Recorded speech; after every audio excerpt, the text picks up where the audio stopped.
Chick Flicks. Welcome to another episode of Drunk Guys on Chick Flicks, the podcast you should tell your friends about. Aw, yeah. That's Not all of them are going to be jokes, Garrett. I was expecting more. Well, I feel like last time you made fun of me being sick, which I... How are you feeling? No one cares. Let's move on. What are we watching this week, Garrett? We're watching Maid in Manhattan, but why are we watching it, Matt? Because I won the bet, and I got to decide this movie for this week again. Again. Yeah. I'm mad. It is now 3-2. But I have to tell you, I am way less angry with this choice than I was about Crossroads. The second you said Maid in Manhattan, did I text you once? Did I ask you once to please reconsider? Kindly, sir? No. No. You didn't. Which is shocking because I find this... I mean, not I find it to be because I haven't watched it yet, but I would think this would be a worse movie. Then Crossroads? Listen, Crossroads was a fun road trip with a couple of gals. This is the epic love story of Jenny from the Block and Lord Voldemort. Harry, right? Was that good? No, That it wasn't very good. I'll work on it the entire time we're watching the movie. Do it again. No, stop. Okay. So Maid in Manhattan came out. Maid in Manhattan came out in 2002, just like our last movie. All right, so another movie from 2002 starring a pop star, right? Right. Like this. Oh, so let's get this out of the way right now. Okay. So last episode we had Brittany. We said how many. Ugh, we questioned how many times Brittany would sing in the movie. I don't think J-Lo's going to sing in this, but I do think that there's the potential for a bet here. Right. So I've never seen it. I feel like I've flipped past it on TV, so I really have no basis here. I've never seen it either. Although I think it is a much more serious, like real movie than Crossroads, which was basically just like one long music setup. video, right? So I think this is more about like this movie being a movie. I don't think she's going to sing in this movie. I would agree with you. But do you think that they will at least have a Jennifer Lopez song in the movie? I think there will be at least one. Do you not? Is this is the bet? This is the bet. This is the bet. I'm going to say no. All right, I say yes. So there's a 50-50 chance here. So if you This is when she was trying to be a real actress, Garrett. Like really, really get that Oscar nom. with Ralph Fiennes? It's Ray Fiennes. Ralph. It's Ray Fiennes. I mean, spell it. I mean, no, it's spelled. Read letter for letter. It's RALPH. Ralph. Right. Ralph. Right. Ralph. FIENNES. Fiennes. It's Ray Fiennes. Okay. So anyway, this movie came out in 2002, starring Jennifer Lopez, Ray Fiennes, Natasha Richardson, and a returning Stanley Tucci. Oh, no way. I had the no Tooch. idea. I was Tooch caught off guard by returns. that. I actually didn't know that until you just told me that. The Dark Tooch strikes back. The Tooch. Yeah. The Tooch. Oh my God, this is gonna be so good. Stanley Tucci, but spelled TWO. You see what I did? Because it's the second time. I get it. Did you hate it? I feel like it was more of a visual joke. You know? Maybe in like the promo. You know? Okay. You know? Do you know? I don't know. Okay. So I actually, do you think Stanley Tucci in this is going to be kind of like a mentor type character like he was in Devil Wears Prada? Because I feel like that's all I can see him doing in a movie like this. And again, really don't know the plot. Well, we know that she's a maid, because the fun little wordplay they did in the title. M-A-I-D. Yeah, maid. She's a maid in Manhattan. So, I mean, that's a good challenge, though. In one sentence, having never seen this movie, what do you think this movie is going to be about? Other than that, it's Jennifer Lopez presumably being a maid. I think it's going to be, I think Jennifer Lopez is a maid in Manhattan who falls in love with her boss and lives happily ever after. Shit. Okay. I mean, I was going to say the exact same thing. I mean, you can. This isn't the bet. Because from, like, the posters and the promo, like, she's wearing a maid uniform. So she's the maid. He's not the maid. I also think... right, well, of course. So we know that. We know that much. I also think that she's going to have, like, a kid. Maybe she'll have, like, a kid. I don't know. I just feel like she's going to be, like, working for her kid. Yeah, maybe. Yeah, I don't know. But I mean, it's like some sort of Cinderella story, right? Like, she's like... I would reach to say that it's probably a Cinderella story, not the movie, a Cinderella story, which we will probably watch. Ugh. which we will definitely watch. Yeah, I guess. All right. So any other decent trivia for this? We didn't even start the trivia, bud. Come on. I mean, I thought like, how is his name pronounced? No, that's just common sense. That's just being nice to the actor. Ralph Fiennes. Originally, this movie was going to be made by John Hughes under his own screenplay called The Chambermaid, starring Hilary Swank.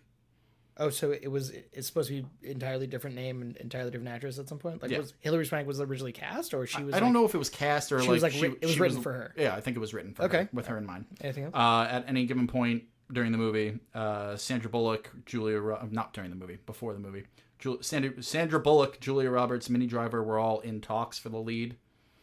Way different movies. Right, Sandra Bullock. I mean, this point, is like Miscongeniality time, right? It's like when that came out. I don't know. It's late Julia Roberts though. Not late, but I mean later Julia Roberts for sure. I feel like this is like around when Runaway Bride and stuff came out. Was it? I don't know. I feel like those are all drastically different movies though. Anything else? It was voted 35th in Britain's favorite rom-coms of all time in 2018 in this year, which is funny because I found this by looking up worst chick flicks. So I thought it was funny that the British love this, apparently. That's so funny that there is a specific British list of rom-coms. And, I mean, 35th, I mean, how many? Well, I don't know, but 35th is not great. Do you think it's just an infinite list? Do you think it's just every movie within this genre, like, listed on the list? If so, kudos, 35. Yeah, right? Not 35, bad. 35. And lastly, that this movie was loosely based on Stephen Rockefeller, the son of Nelson Rockefeller? Dude, you are having a hard time today. It's been a long day. Oh my God. The son of Nelson Rockefeller, who married Anne-Marie Rasmussen, a maid for their family hotels. Oh, I totally understand. Was it the Rasmussen that got you? I have no idea what any of that means. But you don't know the Rockefellers? No, I do, but I don't like I don't know. Like Rockefeller Plaza? Rockefeller, right? Like sure. Like sure. Like Rockefeller Records? Like no, I don't think it's different. Maybe. Different thing? Okay. What are we drinking this week, Matt? Come on. You tell me. Because of your change of the policy of the bet, you had to make the decision. So Matt texted me yesterday and said, "All right, so we're watching Maid in Manhattan. What are we going to drink?" To which my response was, Manhattans, duh. So we're drinking Manhattans. I don't think I've ever had a Manhattan before. I've definitely never had a Manhattan before. I don't know when I would have ordered a Manhattan. I don't know, a sassy night out in the city in Manhattan. Yeah, other than like a cocktail party in the 50s, I don't know when I would have like, stepped up to the bar and be like, barkeep, Give me a Manhattan. Yeah, so it's like... Extra cherries. Got the sweet vermouth and some other... I don't know. I'm not looking forward to it, but... We're going to drink some Manhattans, and then probably switch to beer if that tastes like poison, as we always do. Anything else? I think that's about it. All right, cool. So not too much trivia on this. I'm actually looking forward to watching this, like, compared to Crossroads. I think this is, like, I think it'll be cute, at the very least. I think you're cute. Thanks. Thanks so much. I didn't reciprocate. I noticed. My heart is broken. So if you're going to watch, hit pause now, start Maid, M-A-I-D, in Manhattan. And spell Manhattan. As Manhattan, just spelled regular Manhattan. And as always, we're sorry for whatever happens next. And we'll see you on the other side.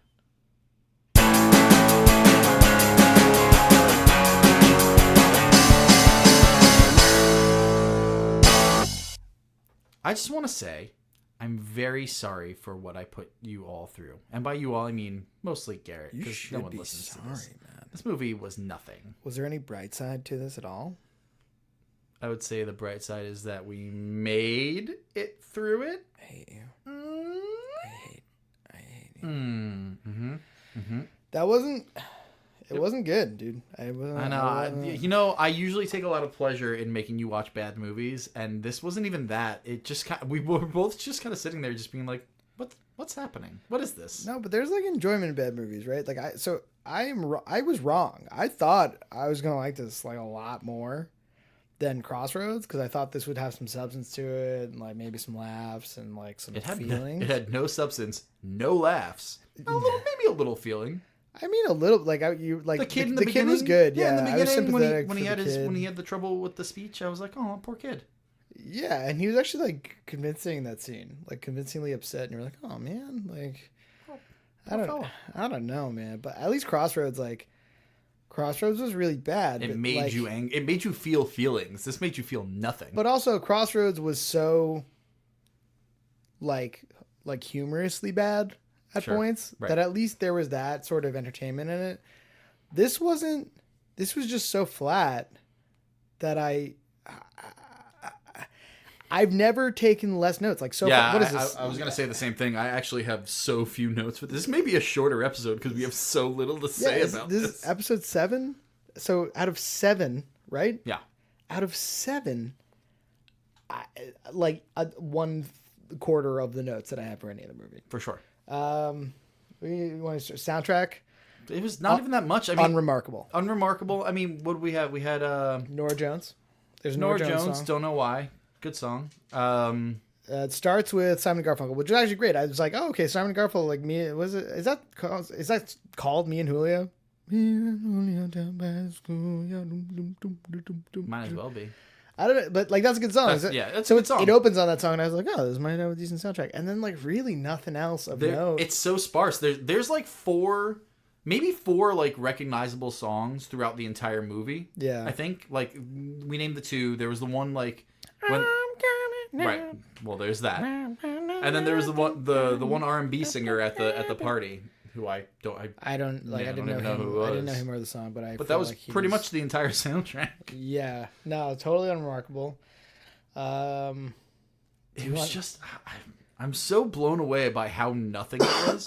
You okay? I'm definitely still sick. So I should stop drinking whilst sick. You're such a poor baby. I hate you so much. So, real quick, we drank Manhattans. Yeah, gross. So gross. Hated it. Really, really gross. Really disliked it. Maybe I just make a terrible Manhattan. Oh, it's possible. But it's you are it's not a bartender. It's just whiskey. Not a sweet professional mixologist. I took a mixology course in college. You did not. I did not. So sweet vermouth is like gross cough syrup. It was fine. Not for me. And maraschino cherries and orange. Like, what's not to love about that? But hey, thanks for getting the bottom of the barrel whiskey. I'm not a rich man, Matt. We are not well off. Are we going to do that right now? Yeah. Also, Matt's ice machine is broken. So we had room temperature Manhattans. Warm Manhattans. Perhaps we would have enjoyed the film more had we been able to enjoy a Manhattan, but we were suffering through the Manhattans while suffering through the flattest movie I think I've ever seen. It was so nothing. All right, so we got the drink, the soundtrack. All right, here's because this movie is so nothing, I'm gonna shorten the game. 1 sentence. 2. I was gonna give you 2. Do you think you could do it in 1? Yeah, I'm gonna tell you right now. 1 run-on sentence is all you get. I don't need run-on. Give me the plot synopsis of this film. Go. Modern day Cinderella. Oh, we're just taking shortcuts now. Oh, that's not a shortcut. That's just what it is. Okay, all right. She is a. No. That was you nailed it. Was I wrong? Yeah, was I fucking wrong? No, I wrote Cinderella like several times throughout my notes, and I was not proud of myself. That's just all it is. All right, here's my run-on sentence. Sure. Okay. I don't know if you need a run-on. Single mom. Sure. Accidentally encounters politician man of status, and hilarity ensues. Yeah, I mean, is that not? No, because hilarity never ensues. Yeah, so I was something I kept leaning over to you and saying throughout, like I don't know what this is. It wasn't like a drama because it wasn't like particularly dramatic at any point, and it wasn't really a rom-com because I never laughed even a little bit. Like whether or not I'm the intended audience for this movie, there was nothing like objectively funny or well written like at any point. Like there wasn't even a giggle really. Even the really sloppy like double entendre innuendo type stuff that's sprinkled throughout. But that happened. I almost sat on your face. Oh God. Yeah, it's too much with that shit. So she like goes to sit on the magazine so she doesn't ruin the clothes. And then it's like the Dolce & Gabbana bullshit that she stole. She was told to return it, but like, it doesn't really, I don't know. It just, none of it makes any sense because she was told to return it. She wears it. and then somehow the clothes end up back in I can't remember the character's name. Chris. It's not Christina. It's Christina. Christina. Her hotel room. So anyway, it ends up back up there. Played by Natasha Richardson, right? That's the blonde, yes. lady. Okay, yes. So what is her character's name? Rebecca? I think it's. I don't know. I'm mad about this. Cinderella? I think that's what you're thinking. No, what? It's Well, no, he keeps calling Jennifer Lopez that throughout the movie. What is it though? It is. Oh, come on. Caroline. It had a C. Caroline. Christina. Caroline. I was close. Anyway. Christina. It ends up back in Caroline's thing in her room, and Jennifer Lopez is up there with her kind of annoying, like, coworker friend person who talks like a cartoon character, which is all of you the see. maids. All you got to do, you see, is ain't nobody made manager, not know how, not way no without way, not no trying. how. So she just keeps prodding her about like every aspect of her life is just like, oh, well, you've got to become the manager. Oh, well, you've got to try on the clothes. She was just like an amalgam of like every sassy friend from every movie. Like she kept hinting about like her sex life and shit. Like she'd be like, well, the hardest part for me would be undoing my bra. Like there was that one line that was really aggressive, where she was like, oh yeah, he's been with the one girl for so long, like she's just waiting for him to pop the question. And she was like, well, maybe if she said pop the cherry, ha-cha-cha-cha-cha. I don't even... Was that the content? I remember her saying something pop like the that. cherry and cringing. Yeah, but I don't remember what context was. And they just kept moving. Yeah, they kept moving just moved on. But there were a lot of like little weird sexual things. Like almost sat on her face. Oh, when her and that cartoony sidekick person... Like the naked hotel patron like comes out of the room naked, and they're like, oh, he's like, oh, I didn't know anyone was here, and then she's like, no big deal, and she's like, really, no big deal. I was like, all right, dick jokes, cool. Then the later after the sit on your face thing, or after the sit I almost sat on your face thing, she like pulls the magazine off of her butt. It's like stuck to her butt for whatever reason. She's like, oh no, nothing's on it, right? And he's like, no. It's perfect. I was like, what are we doing? Right, and then there's the part a little bit later where him and Stanley Tucci are talking about like the mystery girl he was with in the park, and she was like, well, I need the people to be focused on your assets, and he not her assets, and he was like, well, they're pretty perfect assets. And then Stanley Tucci pretty much just looks dead center to the camera and goes, wah, wah. Yeah, it was really bad. Oh, brother, like. Yeah, no, definitely like breaking the fourth wall there a little bit, Tooch. But he was kind of the bad guy of this movie. There was really no bad guy in this movie. I disagree. But there was no bad guy. But he was not the bad guy. If there were to be a bad guy, it would be shared between the Tooch and Natasha Richardson, Christina. I feel like they were just antagonists. Yeah, they're obstacles. You know, like I felt like in the beginning we see Tucci. Would you say that the bad guy was close-mindedness? Well, that's it for. Why would you do that to me? Yeah, I mean, yeah, maybe ignorance, maybe, I don't know. Hey, maybe the real enemy here is status. What status? We need to talk about that too, because this guy, played by Ralph Fiennes, it's Ralph Fiennes. We're not gonna, regardless. He's an assemblyman? He's an assemblyman running for Senate. And his dad had been a senator, and he never really addressed it, but he's deceased. And great. Nowhere in America does this make you royalty. And he is treated like he is goddamn royalty. There are dozens of reporters following him at all times. Dozens of them! Can we get a quote? Can we go to... Who is she? How was she? Shit, like they were like kind of slimy, kind of like it was way too much. And back to that like fantastic assets. Yeah. Like that scene when they're in the restaurant.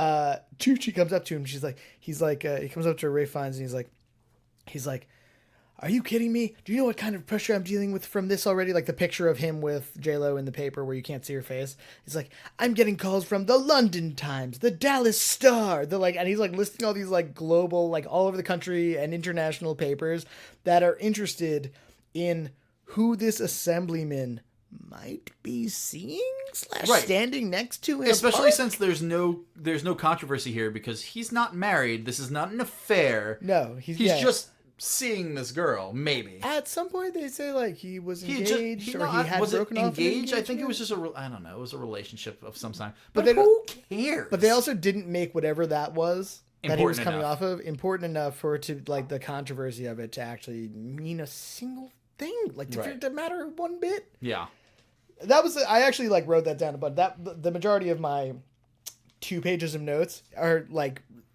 literally either. Who am I supposed to care about? And it's hard to care about Ralph Fiennes because he's such a devious motherfucker. And why do we care? I wrote why do we care so many times. And I didn't care. Frustratingly, no one ever made me care. The plot to this movie was like we didn't do what? Oh, did we do what? Yeah, we did the plot to this movie in one sentence. Right. I mean, yeah, we're kind of roundabout hitting just points, but the plot to this movie, I'm always frustrated when any kind of movie, like any genre, when I'm watching a movie where there's a clear moment where you're like, if they were just better communicators right now. Right. Like, well, of course. Like there were several points where it's like, she could have probably just been really honest with them. Like, hey, like, please don't get me in trouble. I wore like a patron's clothes. Like, you know, I really liked our dog walk date. You know, maybe we could go out sometime. And it would have been a totally rational thing. And they go to great lengths to make him seem like the most understanding man of all time. Which is hard because he is not unlikable. He's just creepy in this movie. He looks like a serial killer. He talks like a serial killer. And but speaking of which, he's having a hard time covering his accent because he doesn't sound like... He's British, right? He's British. Yeah. He was in Harry Potter. They only cast British people. Oh. Do you know that? I did not know that. Yeah, for the most part, it was only British people. You're telling me... Except for, like, Vern Troyer. I think he was, like, one of the few exceptions. Oh, okay. Wow. Yeah, mini-me. Ron Weasley is British in real life? I can't tell if you're kidding right now. I'm so mad. I don't know if I'm kidding either. His name is Rupert Grint. Rupert Grint. You tell me. I've never heard a more British name in my life. What was I going to say? Oh, so, I mean... It's like he was born to play Voldemort. Yeah.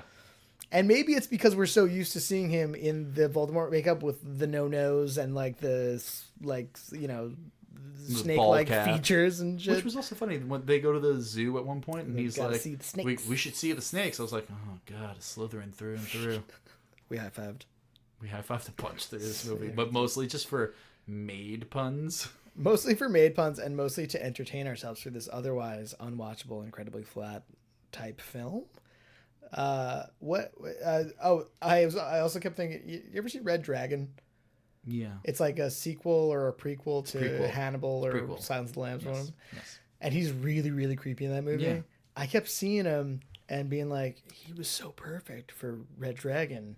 Because he's a serial killer. He might be a serial killer in real life. And I don't know if it's like the features... It's like facial features or like the way he speaks. He's got like a big forehead. It's just... I don't know. I couldn't place it. He also has very bright eyes. For me, it's definitely the way he speaks. Like there was nothing like warm about him. And like when he first meets the kid, Tyler, yeah. Whatever it is. When he first meets the kid, they're like having this little chat in the elevator, and all of a sudden he's just like, "You want to come for a walk with me?" What? What do you mean? Yeah. You don't just ask kids that. Yeah, I feel like that was like maybe it was like this. It's like the setup to the meet cute, or that kind of in its own way was the meet cute because they like bumped into each other and then he let him do the mom. Like, no, he did. Like, they let him do the mom. I said he led him to. Oh. I'm still congested. That's so fucking funny. And then he just lets him do his. No, that's not. I said he led him. God. He led him, like he literally takes him back up the elevator, leads him to the mom, back to the mom. Up also, to the room, right? No idea how he found his mom because she was like, "I'm working on 22." Great, there's a bunch of rooms on that level. She's up in 22A. I'll take you there right now, yeah. Mom. Hey, Mom. And then he like sends the dog outside, And then he goes back. He's like, sure, I'll go find your mom with you. And it's just like so. It's just like, here, Stanley, take this. It wasn't. That scene wasn't particularly creepy or anything. It was just weird. It was just weird. It was just like, no, that would never happen. That would 100%. Can I go ask my mom? Hey, let me come. Can I go ask my mom? Sure, where is she? Yeah, I'll come with you. Yeah. But not with the dog. I don't know. At that point, early on, I thought Tucci might have been set up as a villain because he's stern and he's kind of, he seems like he's going to be the obstacle, right? Right. But he never really made the full turn to villain. I don't know if Tucci's ever really been a villain. No, I mean, not off the top of my head. He was in Transformers, the first. Mark Wahlberg one. even at the end, he kind of switched sides. Back, yeah. And even in Hunger Games, he was kind of not villainous, but he was part of the the establishment. The establishment, yeah. right. But he was never the bad guy. Yeah. I don't know. It's hard to hate that guy. I wonder if it's a casting thing or if that's in his contract. Like The Rock? No, The Rock's been a bad guy before. Well, no, but The Rock not being able to lose fights in the Fast and Furious movie, that shit. That's a real thing, yeah. No. Yeah, that's in his contract. Really? Yeah, that's it's one. I don't know. Anything else stand out? That's why Tyrese hates him so much. Well, Tyrese has to lose every fight. I think that's part of it. I think that's what keeps Tyrese in those movies. I don't know. So they make a point of this, right? How she towards the end they make a point of how either I'm always invisible or people act like I'm beneath them or whatever, and then it cuts to not cuts to, but she then says, the first time you saw me, which he was in the bathroom and she was cleaning the bathroom when they first saw. Right. Which I contest this because he never actually saw her. He was peeing facing the opposite direction. No, they look at each other. Do they? Yeah, and then she walks out all embarrassed. And I remember thinking really he doesn't remember this face of this person who is his face, which is this weird Clark Kent puts glasses on to become Clark Kent and takes the glasses off and he's Superman and no one tells the difference sort of thing. He also slouches and sure, and he's real clumsy. Right. He's a real clumsy guy. Yeah, banana peels and shit, right? Yeah. And he's just slipping. So that was frustrating to me because there were a number of points where he's within 5 feet of her, right? And her face isn't facing him, but I feel if there was a person you were into, especially I would even give 5 feet away and saw the back of their head, you'd be like, "Hey, is that Marissa?" Yeah, you did it. You look like the back of Marissa's head. Oh, you're not Marissa? Sorry, my mistake. I was so excited that you might have been Marissa. Although he doesn't know her name's Marissa at that point, right? He still thinks it's Christina. Clarice? No, now we're getting to the Silence of the Lambs thing from the Red Dragon. Fair. No, I mean, I was gonna say I would even give the movie the benefit of the doubt in that one scene, but later when she goes up with Bobby Hask to set the table for them or whatever, they come face to face a couple of times in that little scene. She's just kind of looking down. Yeah. She's just kind of slightly, her head is slightly turned away. Can we also talk about Bobby Hask in this movie? I love Bob Hoskins. Mario. Brother to Luigi Mario. Right. Yeah. Or Eddie Valiant from fucking Who Framed Roger Rabbit. Oh, yeah. Oh, man. Man, I couldn't have named his character from Who Framed Roger Rabbit. It was a formative movie for me. Wow. Yeah, I love that movie. Interesting. Yeah. So, but yeah, I mean, yeah, he was great. Honestly, I think he was one of the more likable characters. Although, which is hard because he has little to do in this movie. God, gross. No, he has little to do in this movie, and he mostly carries notes. And he mostly carries notes. Speaks kind of under his voice and doesn't really say very much. But so there's a subplot in this movie where Marissa is trying to become the manager of the hotel or whatever. Yeah. And they keep telling her, all the people from the background are you can't be a manager and date this guy at the same time. And I still don't fucking understand why. It doesn't make any sense to me why. I don't think it was that she couldn't. I agree that it was confusing. It was wildly unclear. I don't think it was that she couldn't be the manager and date him. I think it was she couldn't continue going for the manager thing and have this be the scenario of she had pretended to be a guest or whatever. I think that was the issue. That was going to get in the way or something. I don't really know. But here's a funny thing, right? They're both looking for love, right? So it's a love story, right? That's the broadest. Neither of them were looking for love, but they both found it. Found it in the most unexpected. I don't know. Good night, everybody. Good night, everybody. So No, but like the movie starts, single mom, her character goal is like to become the manager and like, you know, you make more money and like she sees it as bettering herself, right? She's like gonna like get a like, you know, a better job, better money, whatever. She would be moving on up. Possibly to the east side. No one knows. Very unclear. And then his goal is to be like a senator. Sure. Right. And then by the end of the movie, she loses her job because of like their romance. And we don't know if he became a senator. She doesn't lose her job because of their romance. She loses the job because of the clothing that she like borrowed. Well, she loses her job because Christina can't handle losing the Ralph Fiennes to J-Lo. Christina is 100% unlikable in this movie. And I know she's meant to be. Yeah, she's 100%. She's like a... Oh, I just like... She's like the heel. She's like It's one of those, like, every time she was on screen, I was just, like, upset. Well, she's just annoying. Right. She's only getting in the way of the plot. Right. And never in a meaningful way. Like, never in a way that was, like interesting. It was always just, like she wanted this guy who she had no connection to. We also, like... You know, all you know about her is that, like, she was with someone who has left or something, and she's single, and she's, like, embarrassed about being, like, a woman of status and single or some shit. I didn't really... Her whole subplot really didn't make that much sense to me. Nobody cared about it. It included Amy Sedaris, which is nice. She's always nice. Yeah, I love seeing Amy Sedaris. She's around. She's always funny. She's sprinkled throughout so many things. She really is. But she basically... She struck... Have you watched Unbreakable Kimmy Schmidt? Of course. She struck me as the younger version of the character that she plays on Unbreakable Kimmy Schmidt. Yeah, I get it. Like, it's the same thing. She's like kind of like the sidekick characters to some annoying socialite. Right. Like, it's just funny. I'm sorry. What were you saying? No, I was going to say, I was trying to get back to Bob Hoskins again. So there's this whole subplot about whatever, the manager and blah, blah, blah. And she gets fired for the clothes or whatever. And as she's turning in her stuff, Bob Hoskins comes up and she goes, "Oh, you didn't get fired over this too, did you?" And he goes, "No, but I just made a decision that I don't want to work here anymore." And he quits. And it's just this really, like, unearned thing because, like, they never really... It's totally unestablished. It's unestablished that they're, like, very close or anything. And, like... It shows them in the same room a bunch in this movie, but never like palling around. There's never like a deep friendship that they show. Right. There's never like a mentor mentee thing. There's never like even like a paternal there's nothing. Right. There's like no. It just feels out of the blue where he's like, I don't want to work here. He's very clearly worked there for a long time. Yeah, very long time. That was. It was weird and unearned. That's all there was. Here's a question: did you have a favorite character in this movie? Yes, I did actually. I have two favorite characters in this movie. The two old French women who just stole shit from the hotel.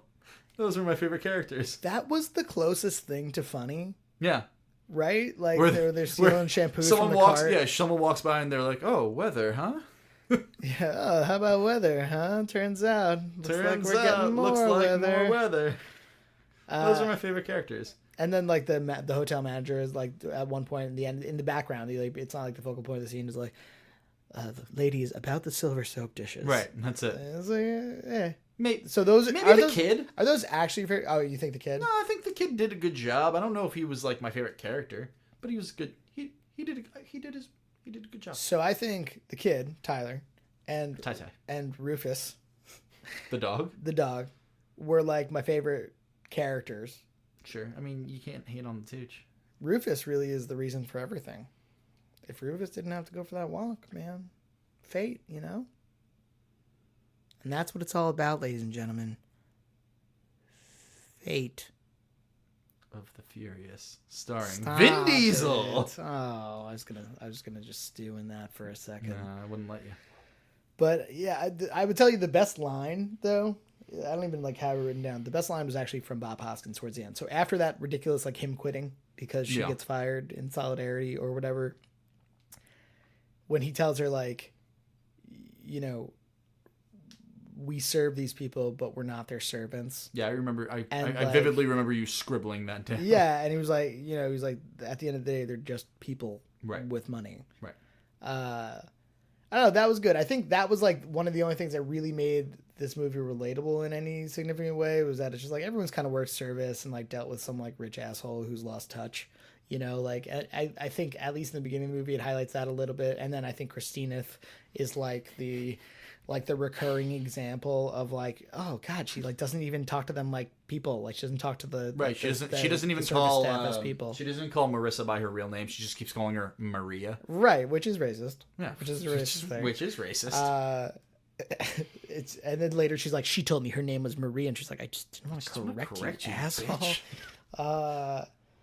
But yeah, I thought that was like the best line in the movie. I thought that like actually made me feel like I'm split second of connection with it, because I was like, you know, like we've like that's something like we've been there. That's fine. I think overall the plot was kind of like what I said before in terms of like if they just communicated slightly better, if she owned up a little bit faster or whatever. I don't know. It just felt like so out there on all their parts. Also, he's single, so is the controversy that she works as a maid? Like, is that like what I think that's basically all it is, and it I don't know, it just doesn't make any sense. But who cared? He's an assemblyman. He's not even a senator yet. But also, who gives a shit? Here's the like, wouldn't it be like a better character thing, right? Like for a politician to be like, yeah, I fell in love with this person. Like, yeah, no, you tried me to work as a maid. Like, whatever. Like, you know what I mean? Like, it's not like, oh, she's a maid. Like, no one. It doesn't. He's not royalty. No one. They're acting like he's royalty. Like Prince so and so of Genovia. What?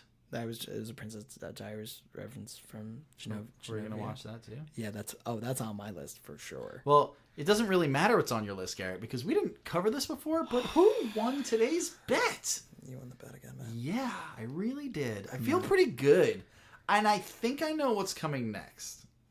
But okay. I'm gonna save it. I'm gonna save it for later. I think I know what it is. Yeah. And if it is what I think it is, yeah, I don't want to do 3. I know what you're gonna say. Movies starring music stars in a row. I don't care. That's the only teaser. If that is even what you decide to choose, because I think I know exactly what it is. You are right, and you have no say in the matter.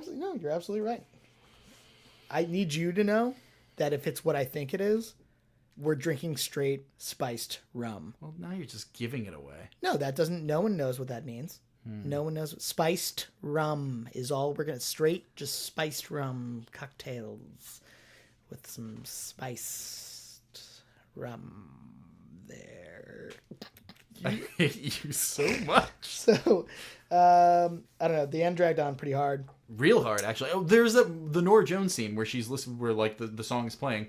It goes on for way too long. I remember it started while we were sitting on the couch, and I got up, went to the kitchen, got a beer, went to the bathroom, used the restroom, and got back, and the scene was still going. Yeah. It was too long. Yeah. It was just like padding at this point. Was this movie? How long was this movie? Like, was it 90 minutes? It was over. It was like an hour and 45, I think. That's too long. Yeah, it was too long. And like, so there's the I Can't Quit You scene where they talk and then like they don't speak anymore. Like after she gets fired. Was that after? Yeah, that's after she gets fired. Okay. And then I was gonna say the weird little interaction she has with her mom after she. I was just about to say the unsupportive mom scene that feels like it's like 10 minutes long. Yeah. Her mom's like, "You should just be a cleaning lady with my friend. Like, what were you thinking trying to like be with a man like that and get a management job and whatever else?" And it's like, what? Where did this come from? It was super unestablished. Right. Like we had no concept of her mom like telling her to like kind of like, you know, aim low or whatever. Well, there was at the very beginning when we first meet the mom was like, "What is this? A management application?" But there's never like a part after that where she was like, "Oh, you shouldn't do this." It was just kind of like, don't. She just kind of like gave her like a discerning look. Like, are you sure about this? Yeah, exactly. Yeah, and that's all we get. That's it. Until the 5-minute scene at the end where she's like, "Who do you think you are?" And she's like, "I don't know," like trying to just improve in general. I don't know, a person who just wants more money?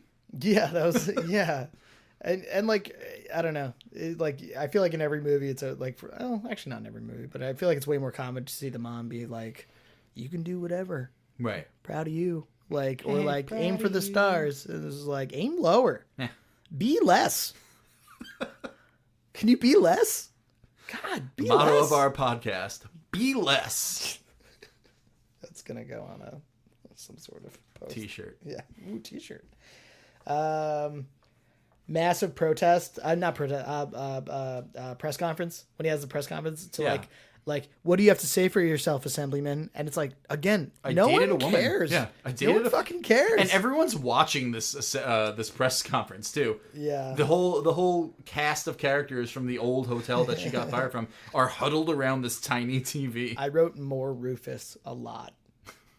Less talky, more doggy. Less talky, more for real. It was I don't know. She gets She gets a job in another hotel. There was a dress up montage. There was. Well, that was before most of she goes to the Met. Yeah, there was a montage though. That's been a common theme throughout all these movies. Also, that was one of the things where I was like, oh, maybe this movie's gonna pick up because I'm a fucking sucker for a montage. Turns out, like it was like she's like trying on dresses and they gave her like a Harry Winston famous $1 million necklace or some shit and like. Is that what it was? Harry Winston? Did you remember that? Did you write that down? No, I remember that. I'm pretty impressed by you. Yeah, hey. I know fine jewelry and couture, apparently. Couture? Turns out. So, I don't know. I don't know. I just wrote why. Are you okay? You seem like you're winding down. I just wrote like, why do they care? Why does anyone care? Why should I fucking care? Well, no, and then okay, so he has another press conference at the end, right? And then the kid shows up because now the press conference is at the new hotel she gets a job at, right? So there's some passage of time. It's not that long. Well, you can tell the passage of time because there's snow at one point. Oh, does it show that? Yeah. Okay, yeah. So, hey, you remember they put on the stupid turtleneck on the kid? Oh, yeah. You got upset about it? He looked like a dork. Well, a whale's penis? A whale's penis? Is that what a dork? Is that the literal definition of dork? It's a literal definition of a dork. I've come 31 years never knowing the literal definition of dork. Yeah. Whale's penis. Oh, God. Weird. All right. So there's the press conference. The kid was like, why don't you go see him? He's going to be at the hotel. Are you my new dad? Can you please be my new dad? We were expecting him to like kind of ask if he was like moving in, like if the kid was gonna like ask him if he's gonna like move. I don't know. It was weird. The kid was really pushing for him. He's really rooting for him. Really rooting for him. But he goes to the press conference and he asks him the question. And it's like about forgiveness or some shit. But it's like I don't think anyone was upset or not forgiving anyone at any point. I didn't feel that way. I know that she was less than truthful. Like she lied about who she was, I guess. But she didn't. She did lie about her name. She lied about her name and like being a guest at the hotel as opposed to the maid at the hotel. But there was no real like betrayal at any point. And the kid's like, but sometimes we forgive even if we lie. Second chances? Second chances, please. If we didn't forgive liars, we wouldn't have any politicians. Gets a big laugh. Not from us, but from all the reporters. Right. Definitely not from us. Again, he's an assemblyman running for Senate. There are 150 reporters. You know what I appreciated about that scene? What? All of the microphones were from like New York TV stations. Yeah, they were all accurate. Yeah. Fox 5. NBC4, CBS 2. Yeah. Loved that. Yeah.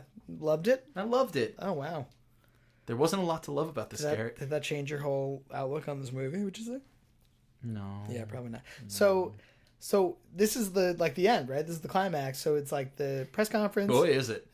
There's so anticlimactic climax and it was a sex thing. Yeah. Got it. Woo! High five. Did you write this script? We just high fived and I almost fell off my chair. Fantastic assets, Matt.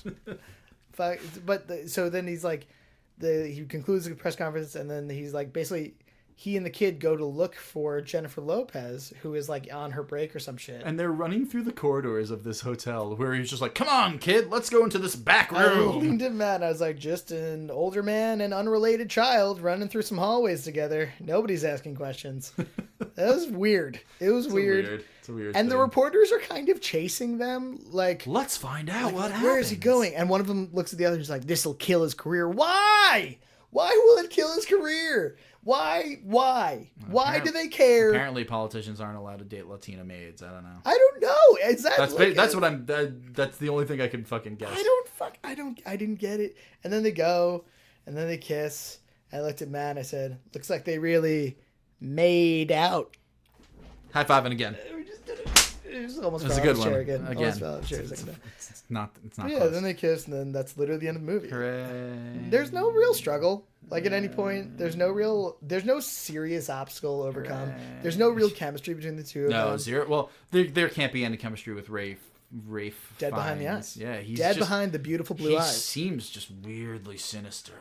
I can't buy him as like a charming leading man. It's the pale blue eyes. I think that's it. Behind these pale blue eyes. But they're also like, dialogue was kind of whack and like and forced. I don't even want to say it sucked because it was just nothing. I know that gives it more credit. It was just the flattest. Yeah, it didn't even make me angry. It was just like, I don't know. I mean. It kind of seems like people agree with us. I'm looking at Rotten Tomatoes right now. The tomato meter is 39%. Yeah, that's what is that? Critics? I guess that's critics, right? Yeah, that's and the audience score is 43%. I can't believe that many people actually liked it. Like half. That's almost half. It's what I would expect. I think like there are things about this movie that make it like palatable and maybe like I don't know why like is it the fact that Jennifer Lopez doesn't sing at all?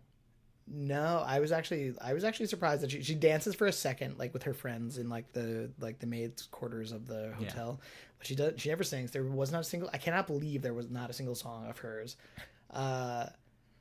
She was trying to be a serious actress. It was just like it was a Cinderella story. We said this. Well, I mean, it was 100%. Like when they're leaving to go to the Met after they all dress her up. Right. It's just like all the little animals watching Cinderella go off to the ball. It was. Hooray! It did seem because there were like a dozen people, half of which you have not seen before. Ever.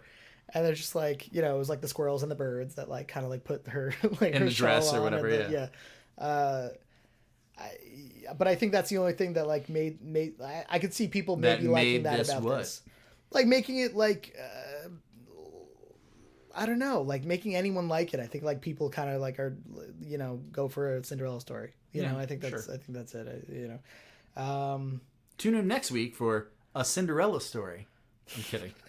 I mean, we should watch that somewhere. Yeah, sure. It's probably way more watchable than this. Hilary Duff. Yeah, H-Duff. Love it. H-Duff. Love it. Should this movie have died? I think it kind of did. I don't know, man. I feel like I think I've seen this in syndication. I've definitely seen it in syndication. This is a hard segment for me because I just don't watch regular TV anymore. But like, think about it. When we were trying to find this movie, it wasn't on Netflix. It wasn't on HBO. It was hard to find. Yeah, that's true. I don't know. It's not super dated. We were discussing that. Well, that was a nice thing. I was like, you know what? New York looks pretty accurate to what it is today. Also, 2002, in the first like 5 minutes of the movie, her son asks her a question. She goes, I don't know, Google it. Yeah. And I'm like, hey. That's pretty... I still tell people to Google it every... It's like 16 years ago. Yeah. I don't know. It was fine. There was no real journey. Drink was okay. I don't know. I didn't love this. I would not watch this movie again. I would never. I would actually. Ever. I wouldn't recommend this to anyone. I would. I would never watch it again ever. Yeah, I would also not recommend. I might not ever watch another Jennifer Lopez movie. So, okay, I think we both agree that this is towards the bottom of our list. I would put this at the very bottom of my list. I think What Women Want was more entertaining, even if it in just its ridiculousness. And Crossroads, I didn't hate it. I liked Crossroads for what it was. I mean, it was ridiculous, but I liked it. Yeah, so I think this is the bottom of my list as well. Like very bottom. So I think my bottom 3 now of our 7 are Crossroads, What Women Want, and then this at the very bottom. In that order? Yeah. I think that's mine too. I don't remember what I said last week. I gotta start like, a list. Yeah, we should get a whiteboard or something. But like those other movies at least made me feel things. And, right. Like there were laughs. Even if it was because it was bad and you were laughing at it, like this didn't even have that. Like it was so flat and nothing stood out even a little bit. So. Nope. Mad about it. I'll do better next week. I promise. I might even spice up your life a little bit. I fucking hate you. All right. Are we done here? Yeah, I think we're done. Tell them where they can find us, Garrett. You guys can find us on Instagram at DrunkGuysonChickFlicks. You can find us on Twitter at DGOCF. You nailed it. We don't have Facebook because we do have a Facebook. I'm not gonna. Yeah, don't promote it. No one's plugging a Facebook. You can also email us at what is it? DrunkGuysonChickFlicks@gmail.com. Hey, send us an email. Send us just tell us how much you fucking hate us if you want. Yeah, maybe we'll read it on the show. Yeah. We don't know. Rate, review on iTunes if you haven't yet. Even if you hate it, let us know. Yeah, at least one person let us know. Yeah. So we'll catch you guys next time. Matt'll choose a movie that's definitely not going to be Spice World. And, it's 100% going to be Spice World. We're watching Spice World next week. Spice up your life. Spice up your life. I can't wait. I'm so stoked. All right. Well, we'll catch you guys next time. Thanks for listening to Drunk Guys on Chick Flicks. Bye. Bye.